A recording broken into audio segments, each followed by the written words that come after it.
আশা করছি তোমরা অনেক ভালো আছো। তো আজকে বলবো হচ্ছে একটা জিনিস সম্পর্কে। তো সেই জিনিসটা হচ্ছে, ধরো এই যে আমাদের বাড়ি যেরকম ইট দিয়ে তৈরি হয়, তেরকমই আমাদের ইউনিভার্স কিন্তু হলো অনেক না, মানে এই না হচ্ছে এই জিনিস বুঝাবো যে হচ্ছে আমাদের মহাকাশের এই যে আমাদের মহাকাশে কিন্তু 5% অংশই হচ্ছে গ্যালাক্সি এবং নক্ষত্র, গ্রহ নক্ষত্র দিয়ে, ব্ল্যাক হোল দিয়ে ভরা। বাকি 95% কি এটা জানো? শুনে চমকে যাবে। এই 95%-এ কিছুই নেই, শুধুমাত্র ডার্ক এনার্জি এবং ডার্ক ম্যাটার। তো ভাবছি ডার্ক এনার্জি এবং ডার্ক ম্যাটার কি? তো বলেছি ডার্ক এনার্জি এবং ডার্ক ম্যাটার কি, এটা হলো বিজ্ঞানীরা নিজেরাও জানে না, তবে এটার নাম দেওয়া হচ্ছে ডার্ক ম্যাটার, আরেকটার নাম হচ্ছে ডার্ক এনার্জি। তো এটা হচ্ছে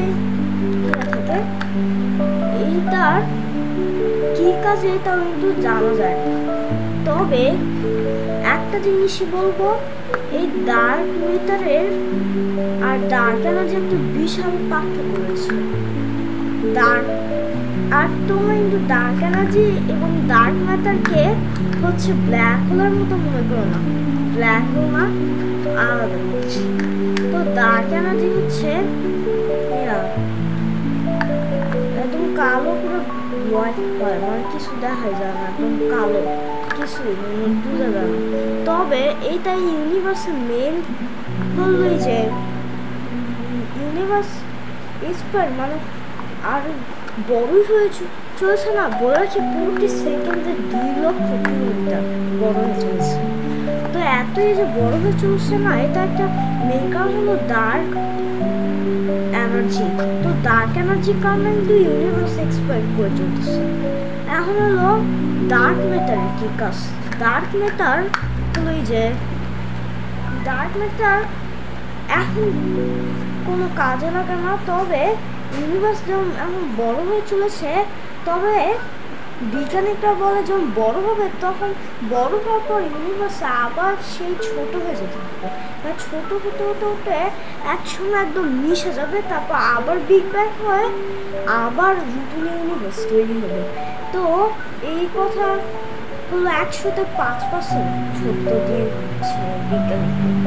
তো হচ্ছে এই ছোট হওয়ার কারণ হবে হচ্ছে ডার্ক ম্যাটার, হ্যাঁ ডার্ক ম্যাটার। তো ডার্ক ম্যাটার কিন্তু ইউনিভার্সকে ছোট করে দিবে, আর ডার্ক এনার্জি এখন বড় করে যাচ্ছে। তো দুইটার কাজ কিন্তু একদমই আলাদা। তো দুইটা একদম ডার্ক, মানে বুঝেই যায় না, গাঢ় ব্ল্যাক, গাঢ় একদম টকটকা আলো। ইউনিভার্সের কারোর সাথে একদম ম্যাচ। এখন অনেকেই আরেকটা জিনিস জানাই, অনেকেই ভাবে যে ইউনিভার্সের সাইজটা কেমন। চল একটু জানার চেষ্টা করি। আসলে আমাদের মহাকাশের আকার প্রায় 92 আলোকবর্ষ প্রতি সেকেন্ডে, মানে একটু আগে যে কথা বলছিলাম তখন থেকে এখন আরো 1.5 লক্ষ কিলোমিটার আয়তন বেড়ে গেছে। তো বুঝতে পারতেছো? আর আমাদের সোলার সিস্টেম, শুধু আমাদের সোলার সিস্টেম, সব সোলার সিস্টেমই আমাদের মিল্কি ওয়ে গ্যালাক্সির চারপাশে প্রতি সেকেন্ডে 300-400 কিলোমিটার কিলোমিটার দূরে এসে পড়ছে।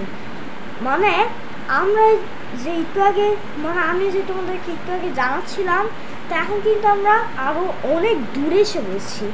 আমরা হয়তো ভাবি যে কোথায়, আমরা তো একই থেমে আছি, আমরা তো হলো যে হয় সোফায় বা হচ্ছে চেয়ারে বসে আছি, তাই না? তবে এটা হলেও একটা জিনিস হচ্ছে, আমরা বসে থাকলে আমরা বুঝতে পারছি না আমাদের পৃথিবী যে সামনে এগিয়ে যাচ্ছে। তো তো আশা করছি এখন যে জিনিস নিয়ে বলছিলাম সেটা একটু বলিনি। এই যে মহাকাশে আয়তন 92 বিলিয়ন আলোকবর্ষ হলেও আমরা মহাকাশে কিন্তু কোনো সাইজ নেই, মানে এটা গোল না, 4 কোণা না, 3 কোণাও না, কোনো সাইজ নেই। তো আশা করছি তোমরা বুঝতে পেরেছো। তোমার সবাই ভালো থেকো, সুস্থ থেকো, টাটা।